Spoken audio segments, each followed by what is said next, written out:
Hello, I'm Adrian Finnegan, and this is Counting the Cost on Al Jazeera, your weekly look at the world of business and economics. This week, in 2024, the fight against the high cost of living was declared to be almost won.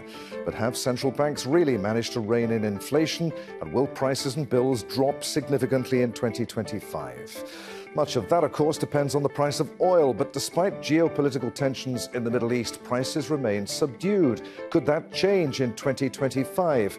And what would it mean for energy markets? And unlike the rest of the world, China faces deflation, another threat to its economy are Donald Trump's threatened tariff hikes. But it's not just Beijing at risk. Could the US president-elect spark a global trade war? A global fight against inflation, geopolitical tensions in the Middle East, an escalation in trade tariffs between China on the one side, the US and its allies on the other. A slowing Chinese economy that has raised alarm due to its ramifications for the rest of the world. And a strong US dollar with a robust economy, while Europe plays catch-up. The global economy has faced multiple challenges in the past year, yet it has proven to be, for the most part, resilient. So what's in store for 2025? We'll discuss that with our guests shortly. But first, let's break down what actually happened economically in 2024. Well, the International Monetary Fund has declared that the global battle against inflation has largely been won.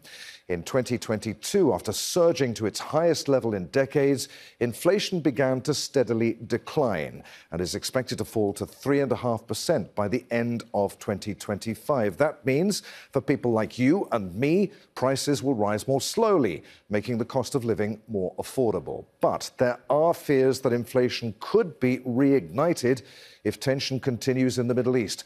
Historically, war in the region has always led to an increase in the price of oil, although so far, Israel's 14-month war on Gaza has done little to push up the cost. Now, that could quickly change if Iran and Israel go to war. Experts also warn that President-elect Donald Trump's policies could fuel inflation and start multiple trade wars. Trump has already threatened tariffs on BRICS nations if they develop a new common currency to challenge the US dollar. He's also said that on his first day in office, he will impose an additional 10% tariff on all Chinese goods. China's economy is still struggling with a slump in the real estate market, a debt crisis, and continued deflation. For 2024, its economic growth was expected to be around 4.8%, just shy of Beijing's 5% target.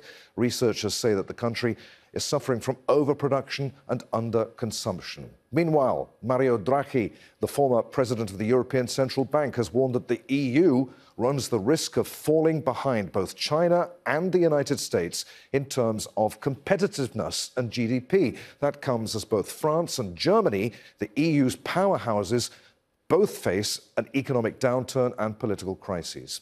And despite various measures taken by EU member states, stronger growth isn't expected in 2025.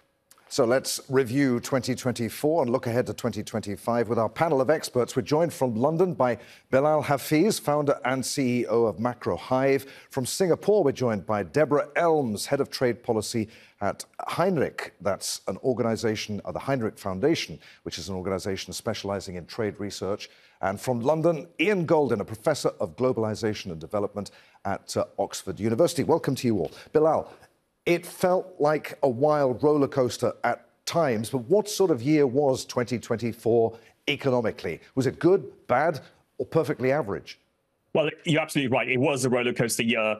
Overall, it depends who you ask, but given that stocks were up overall, given the fact that inflation was falling, growth in general, especially in the US, was strong, I would say that 2024 on balance was very, very good, especially given some of the geopolitics that we saw over the course of the year. And is the war against inflation won? 2024 will be remembered by many people around the world, of course, for the high cost of living. We were all finding it a bit hard to meet our bills. Are we likely to see further interest rate cuts in 2025? Are prices likely to fall, or at least not grow as quickly? Well, personally, I don't think the inflation dragon has been slain. While inflation has fallen over the course of 2024, I think it will remain sticky over the course of 2025. Now, many central banks will continue to cut rates, and I do think that that's in some ways they're being behind the curve and thinking that they remain in the old paradigm of low inflation. So my bias is that inflation will be sticky or stickier in 2025, and that many central banks will end up not cutting as much as many people expect at the moment. Deborah, 2024 was a troubling year, in particular for China's economy. We've got the threat of deflation there. What's gone wrong? And has the government done enough, do you think, to get China's economy back on track? The second question is easier to answer, which is no, they haven't quite done enough, partly because the scale of the problem has been quite significant. I mean, they have taken steps in 2024 to deal with a declining domestic market, particularly around property prices, in which so many average citizens in China have invested in property, and trying to sort that out has consumed a lot of time and effort internally within China. But I think if you look outside of China, actually 2024 has been relatively good economic growth, especially for the rest of the region, given the extent of turmoil that we've had in other locations. I mean, inflation, yes, is a problem, but it's not quite as central, I think, to many of the economies across Asia as it has been for others. And so I think overall, relatively decent amounts of economic growth, especially given the turbulence elsewhere. Ian, what's your view on 2024? How much damage have the ongoing wars in Gaza and Ukraine, the geopolitical risks, the continuing tension done to our interlinked economies? Just how bad was 2024 in your view? I think 2024 has been surprisingly good, not least in Asia, where we've had average growth rates of over 5%. Even China, people talk of a crisis, 5% growth. We've never achieved that in Europe or the US on a sustained basis. So, that sort of crisis ain't too bad if you're in Europe or in the US. Clearly big overhangs. I think globalization is under threat. It's alive and well and moving to Asia, but certainly across the Atlantic, I think it's under threat. And the wars in Gaza and Israel and in Ukraine are certainly undermining it. So we are seeing a real threat, but I think the real challenge is going to come in 2025 when we discover whether President Trump does what he says he's going to do, which is start a tariff war. And that would be very serious. I think the expulsion of undocumented workers in the U.S. would also slow the U.S. economy down dramatically. So if the U.S. does what President Trump says he's going to do, I think we're going to have a much more difficult 2025. And Ian, what would a tariff war, a trade war, actually look and feel like for the rest of us? Well, I think it would be very targeted. I think there'd be retaliation. So I think we're really going backwards in terms of what's been achieved over the last 40 years, in terms of lowering tariffs, a relatively open trade system. It would be particularly bad, I think, for European countries. I think it would be bad for some Asian countries, and lower income countries like those in Africa, I think will be particularly disadvantaged. So it'll be nearshoring, friendshoring, reshoring. These things, I think, will make trade much more political and reinforce many of the negative tendencies that we've seen at times in the past. So it'll make it a very, very difficult. For global companies, this will be particularly challenging, because how do you organize your supply chains? How do you ensure that your business thrives globally when parts of your business are being isolated through politics? Bilal, do you agree with that? And will Trump, do you think, impose tariffs? Will he start trade wars as soon as he comes into office? Well, I think certainly some form of trade wars and some kind of imposition of tariffs he will try to engage in. The larger question is something he did talk about in his campaign trail, was introducing a universal tariff against all countries, whether that's a 5% or 10% tariff. And that's a change from what he did the last time he was in office, where it was more like bilateral trade wars, with China or with Mexico and so on. So if he was to introduce this universal tariff against all countries, then that would be very, very negative overall. So that's, for me, the big thing. Is he going to do that? My base case is instead he will use tariffs as a weapon against countries, to try to get advantageous trade deals with different countries around the world, which does introduce uncertainty, as Ian mentioned. But the biggest risk would be if we were to see universal tariffs, which would take us back to what we saw in 1930 when we had the Smoot-Hawley Act, which coincided with the Great Depression. Deborah, what would that mean for China's economy in particular, as precarious as it currently is? Well, I think if the tariffs were truly universal, actually the damage would be relatively modest, unless you're in the United States, at which point everything suddenly became significantly more expensive. But if it was universal and if it was even, then basically everyone else is on the same playing field entering the U.S. market. So I don't think that that's the problem. But I think the challenge is that it's unlikely to be a universal policy, which means that there will be opportunities for adjustments depending on country or market or product or even company itself. And so that unevenness of application, I think, is very damaging and creates all kinds of challenges for the rest of the world, who will have to navigate increasing complexity, increasing difficulty in doing trade. And once you've declared that this is an acceptable use of tariffs or an acceptable use of trade policy, then you also give license to others to do something similar, i.e., we've basically taken the rule book of the last 70 plus years, thrown it out the window and said, do whatever you would like. It's the sort of law of the jungle. And I think that is extremely damaging to all of us, especially for Asia, which is very export dependent. So if you're export driven and exports are becoming increasingly difficult, compliance costs are through the roof. That is really going to put some pressure on economic growth into 2025. Deborah, we'll talk about the EU in a few minutes, which of course has got its own problems. But if Trump does what you think he might do, or what we all think he might do, he's threatened to do it. Why wouldn't he carry through with it? If he starts some sort of tariff war, would China be forced, perhaps, do you think, to make friends, at least economically speaking, more with Europe? I think it's possible. I mean, I think there are so many challenges we have with an incoming Trump administration, but one of them that I think I see over and over again in the last few weeks is difficulties individuals have in imagining an alternative universe that we're about to enter. And so you would have said, if I'd asked you a year ago or something, are China and Europe going to become best friends? You would have said, of course not. I'm not suggesting that's going to happen in 2025, but my point is that there are now options on the table as we head into 2025 and beyond that I think would have been challenging to imagine even just a very short time ago. And so I think certainly within Europe, there is a rethink happening on their relationships with the United States, relationships within Europe with each other, also relationships with China.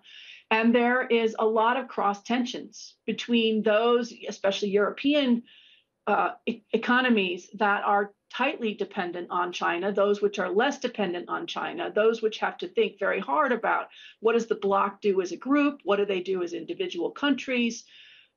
There are a lot of complexities that are going to create a lot of challenges for officials, certainly, and also for companies heading into 2025 when the rules are changing so quickly.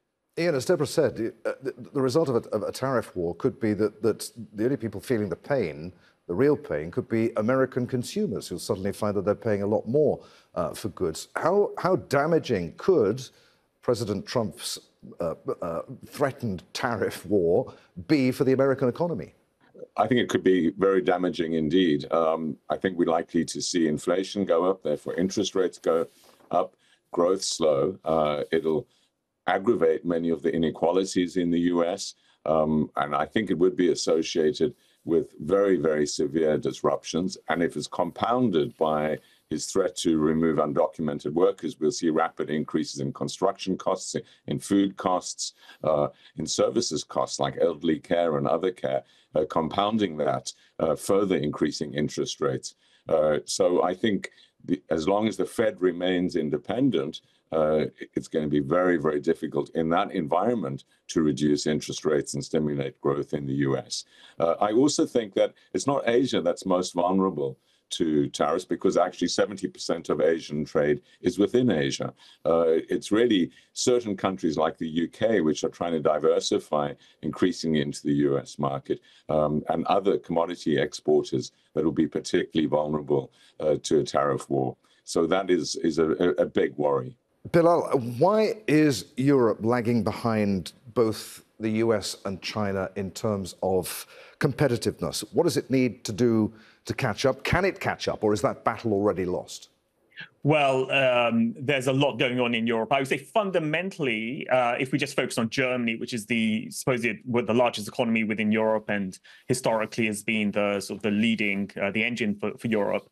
And what we see with Germany is that fundamentally, its whole business model, economic model has broken. So historically, its model was essentially to import cheap energy from Russia, manufacture diesel or petrol cars, and then export that to the rest of the world. And all parts of that business model has broken down. No longer do they have cheap energy. On top of that, Germany no longer is the dominant sort of car automaker in the world, in the sense that the world's moved on to electric cars and Germany lags in that. So there's a fundamental reshape needed in the German economy. And so if Germany lags, then that will pull Europe down overall. So the task is quite large for Europe to do something. A key thing will be for them to think about cheaper energy sources. Another aspect of this is to shift the industrial focus of Europe, especially Germany, away from the traditional auto sector. Another aspect of this is that they'll need to think more about being more fiscally active in general and link that to investment overall. And that's been a big challenge for the Europeans, as we've seen in the latter part of 2024, where the German government and the French government have fallen in different ways and have been unable to implement fiscal policies to what they had planned to. So they've got lots of challenges. And I think that 2025 will be an important test for Europe. But Bilal, is the political will there to surmount these challenges?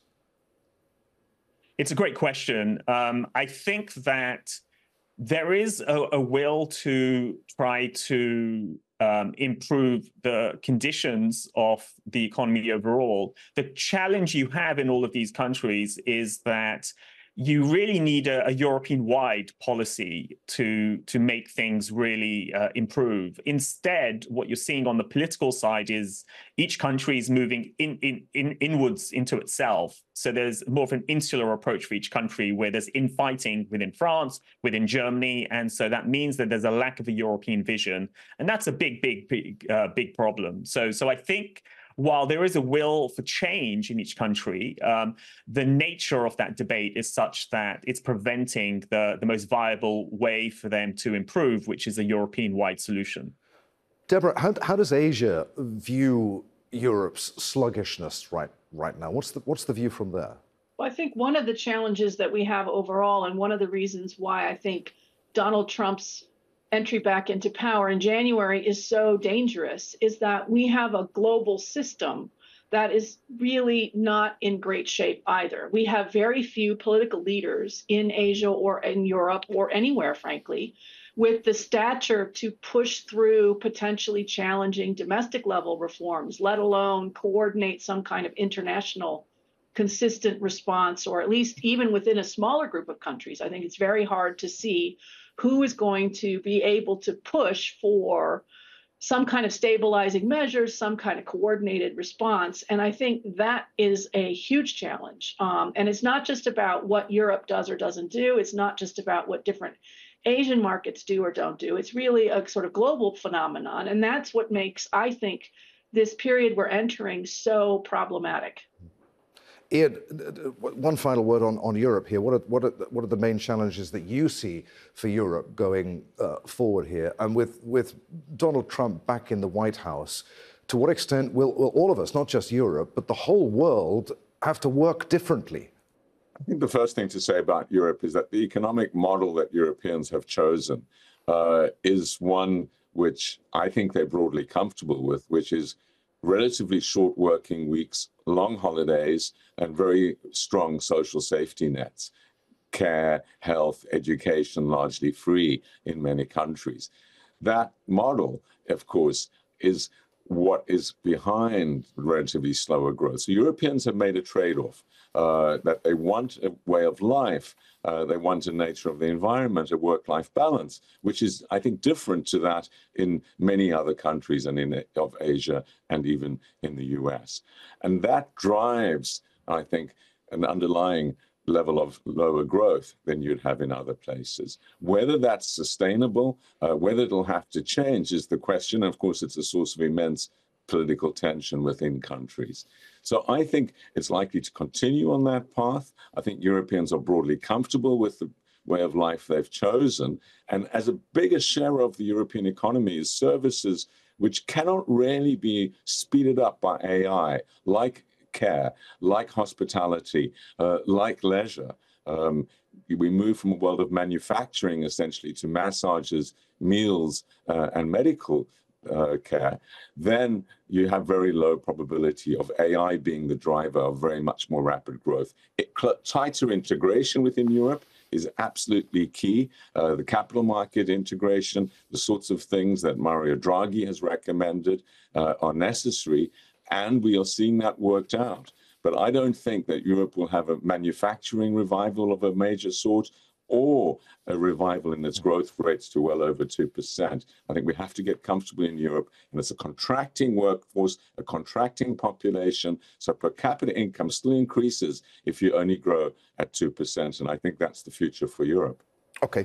I'm going to ask you now to gaze into your crystal balls and give us your predictions for 2025. I know it's an impossible task, and I'm not going to hold you to anything that you say. Bilal, we haven't even discussed energy prices yet.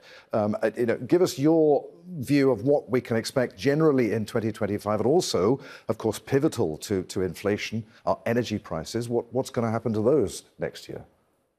Well, I think on the energy price side, I actually think energy prices will be relatively stable over the course of 2025. Or if anything, I think there's a risk they could end up going lower over the course of the year. And that's mainly premised on if we look at the amount of supply that's coming on the market over the course of 2025 is relatively high. I also think there will be sluggish growth in some key economies, whether it's China or in Europe, so the demand will be less as well. And I also think while we do have the geopolitical tensions, my sense is that it won't necessarily escalate in a way that will disturb key oil producers. Deborah, what's your view of 2025, particularly when it comes to Asian economies? Where will new sources of growth come from in 2025, or is this year set to be a pretty moribund one for Asian economies? I'm losing audio. I think you were asking me about my 2025 prediction. Hopefully it's good on your end, yes. My audio. Technology is always, uneven, as we can see from my audio today. And so I do think that there are other challenges ahead besides those which we've talked about, including technology issues. Climate remains on the agenda despite all of this difficulties. We've seen unexpected physical battle conflict, cross-border conflict that is still a problem. Still having inequality. I mean, there's a number of things that are a challenge for 2025. And again, it is going to be a very unusual, very busy year. But where in 2025 are new sources of growth going to come from, Deborah? Well, that's a tough question, isn't it? I would love to say from lots of green shoots, it's going to be fantastic. But it is hard to see where the pockets of opportunity will be in 2025. I think because we're going to have such disruption and it's going to be happening so quickly. I'm not seeing this time around, at least with a Trump 2, where those growth opportunities will be for sure, because it's like an earthquake has hit, and now we have other earthquakes and other tsunamis, and we have to try to figure out how that all comes together to deliver opportunities in some places. And so identifying ahead of time where those will be is challenging, more challenging than normal. I know Ian wants to come in on that one as well. Ian? What one sees depends very much on where one stands. And my sense is that new growth is going to come from Asia. Growing at 5% on average a year is astoundingly good by historical comparisons, and many countries in Asia will be growing at more than that. So the answer is Asia. The sectoral answer, I think, is in certain areas of biotech, particularly medical devices, medicine, fantastic advances. There's terrific advances as well on renewables and energy. The price of energy is coming down dramatically on renewables and EVs. And I think we will see AI leading to very rapid advances in some other areas as well over the coming year. So I think it's going to be a bright year despite this reverberations of uncertainty. Not in the US. I think the uncertainties that Trump will generate are going to make it a very difficult investment environment. And I think Europe is also very uncertain. But if I was sitting in Asia, and I think to some extent were you sitting in the Gulf and Middle East, certainly the Emirates and Qatar part of the Middle East, I think it's a pretty bright future in 2025. Ian, I've got about a minute left on the discussion. I just want to, we haven't discussed deglobalization at all. Do you see that trend continuing throughout 2025? Yes, it's not so much deglobalization as a very rapid transformation of globalization, much more Asian globalization, so globalization alive and well in Asia. I see transformation, digital globalization is still going very fast. Investment flows in some regions are holding up, but we're certainly going to see a restructuring of globalization. And unfortunately, what we're seeing as well is a collapse of the globalization of cooperation. So multilateralism, the development of cooperative solutions to the risks we face is collapsing very rapidly. That means more risk, more systemic risk. Expect not only slower containment of climate change, but also pandemics, conflict, and other shocks. If you don't have cooperation, that risk rises very rapidly. So that's the most worrying aspect of the transformation of globalization. And there we must end it. It's been fascinating. Wishing you all a happy, a healthy, and prosperous 2025. Thanks for being with us on Counting the Cost. Thank you. Thank you. And that's our show for this week. If you'd like to give us your predictions for 2025 or comment on the discussion you've just seen, I'm at @Finnegan on X. Try to remember to use the hashtag AJCTC. Or you could drop us a line. Counting the Cost at aljazeera.net is our email address. As always, there's plenty more for you online at aljazeera.com/CTC. That takes you straight to our page. There you'll find individual reports, links, even entire episodes for you to catch up on. But that's it for this edition of Counting the Cost. I'm Adrian Finnegan from the team here in Doha. Thanks for being with us. The news on Al Jazeera is next.